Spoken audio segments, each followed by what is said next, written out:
Agora você ouve uma palavra de vida com o pastor Érico Rodolfo Bussinger.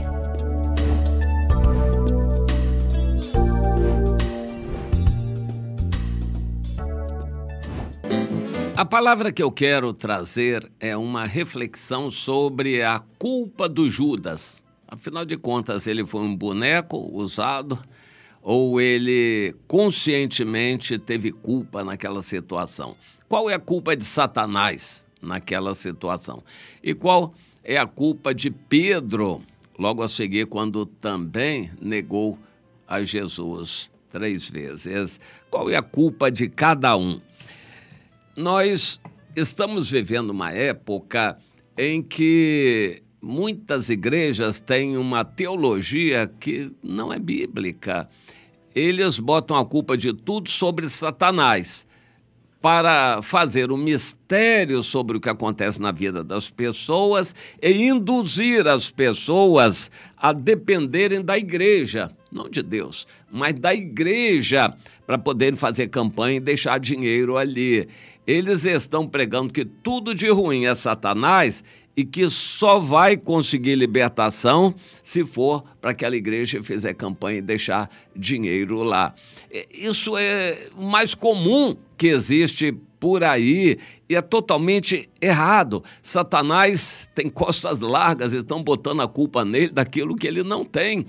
De fato, Satanás existe e está aí nos ares, por aí, com os demônios dele, os principados e potestades do ar. A terça parte dos anjos decaiu junto com ele, com Lucifer, e ele tem acesso à presença de Deus, por enquanto, para nos acusar, e ele administra os seus demônios pelo mundo todo para fazer a vontade dele, tentar as pessoas, poder matar, roubar, destruir, causar confusão. Isto é a intenção dele. Ele sabe que não tem poder para se confrontar com Deus, mas ele quer disputar a única coisa no universo que está em disputa: o coração dos seres humanos. E é nesse sentido que Satanás está numa disputa com Deus, uma disputa legal. Satanás sabe que não pode sair do trilho, mas ele não quer perder oportunidade nenhuma. Desde que o ser humano lhe dê brecha, legalidade para agir, ele quer agir. Deus olhando e vendo. O livro de Jó nos ensina muito. Satanás numa disputa terrível para fazer o Jó negar o Senhor. Por fim, Satanás foi derrotado, foi vencido, mas tudo legal. Satanás não pode fazer, preste atenção, nada ilegal, fora da vontade de Deus. Tudo que Satanás faz está permitido pelo Senhor, é legal. Satanás só faz o que Deus permite. É interessante isto. E Deus, por sua vez, respeita o livre-arbítrio dos homens e não força ninguém a fazer isto ou aquilo. Satanás fica buscando uma brecha para entrar numa pessoa tendo legalidade. Ele só entra se Deus permitir, mas Deus permite desde que a pessoa queira que dê legalidade. Eu me lembro de uma irmã que veio com uma situação, ela estava tendo sonhos com o pai e a mãe mortos. Depois ela começou a ter perturbação do próprio demônio na vida dela. E eu achei isso interessante. Quando houve sonhos com o pai e a mãe, ela é uma cristã, quando houve sonhos com o pai e a mãe, ela gostou daqueles sonhos e ela começou a, digamos assim, dar brecha para aceitar aquilo. E realmente ela ficou com dúvida se aquilo era bom ou não. Ela estava gostando. E atrás dessa brecha que ela deu, o demônio já veio mexendo não com o pai e a mãe, com o sentimento, mas já com o corpo dela, para tentar fazê-la gostar também. Ou seja, Satanás estava tentando uma brecha nela para poder atuar. Satanás só atua se ele tiver brecha.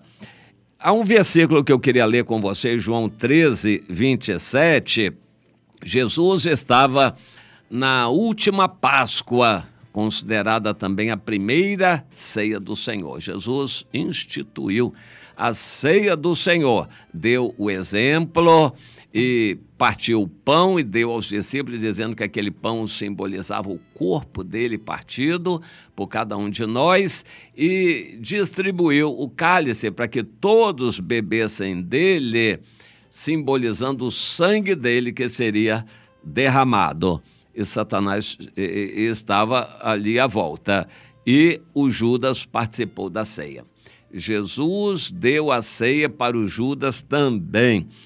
E, ao final, Jesus entendeu que era hora e deu um bocado de pão molhado no vinho e deu para o Judas. O Judas recebeu aquele bocado e comeu. Após aquele bocado, entrou nele Satanás.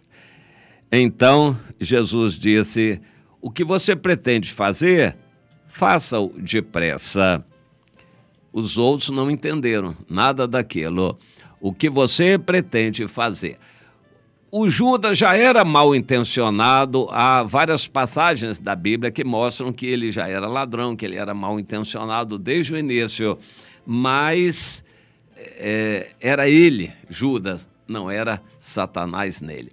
Satanás entrou quando houve a legalidade. Nesse caso, Jesus deu a legalidade para Satanás entrar. Até então, Satanás tentava o Judas e sugeria coisas, que ele roubasse, que ele fizesse isso, isso e aquilo.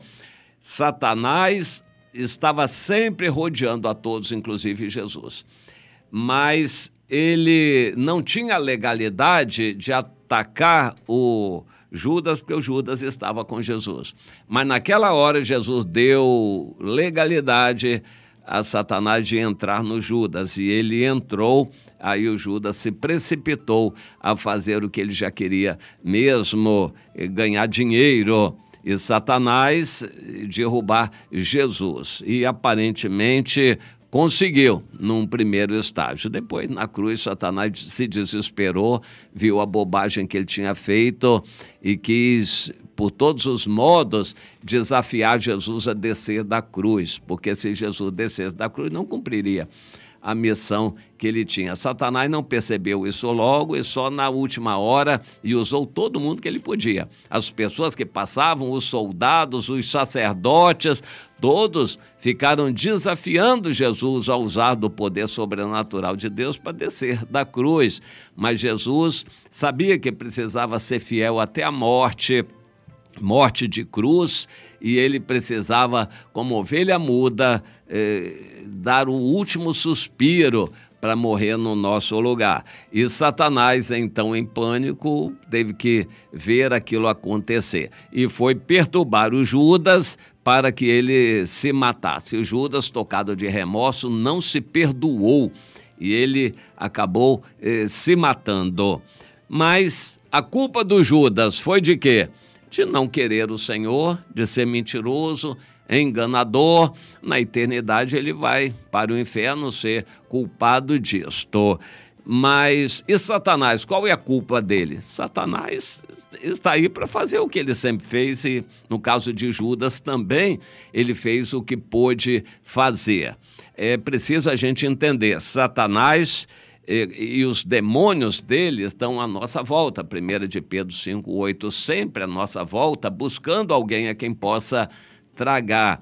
Ele só vai atuar numa pessoa se houver legalidade. Mas, de qualquer forma, Deus também nos deu autoridade em Jesus para expulsarmos os demônios, coisa que devemos fazer daqueles que estiverem à nossa volta. Nós temos essa autoridade de Deus.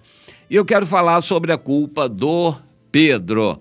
O Pedro, precipitado por amor ao Senhor, disse que não largaria o Senhor nem por nada e seguiria Jesus até o fim. Isso está no próprio capítulo 13 de João, um pouco mais adiante. E Jesus disse: ô Pedro, para onde eu vou você não pode ir agora. O Pedro não entendia bem isso. Para onde o senhor vai que eu não posso? Eu quero ir com o senhor para todo lado. E eu estou disposto a dar a vida pelo senhor. Ô, Pedro, você está disposto a dar a vida por mim? Então, para quebrar um pouco do seu eu, não é pelo seu eu que você vai fazer a obra de Deus. Então, só como um sinal, hoje, à noite mesmo, antes de o galo cantar, o galo cantaria de madrugada, antes de o galo cantar, você vai me negar 3 vezes. E isso aconteceu. O caso de Pedro estava limpo, lavado. Ele apenas precisava de ter o eu quebrado. Naquela negação, foi uma bênção para ele, para quebrar o eu, para ele saber que precisava da unção de Deus, o que ele veio receber logo depois do batismo com o Espírito Santo, para poder liderar o povo e testemunhar do Senhor. Pedro, então, estava limpo. O problema dele era quebrantamento do eu, como nós também. Muitos irmãos estão empolgados, animados, acham que vão fazer a obra de Deus. Eles precisam ser quebrantados primeiro. É muito diferente de alguém mal intencionado, porque no nosso meio também existem pessoas mal intencionadas que em algum momento vão dar lugar a um demônio de agir e trazer problemas seríssimos no meio da igreja. Temos que estar atentos a tudo isto, que Deus nos dê sabedoria, compreensão e discernimento espiritual para essas coisas.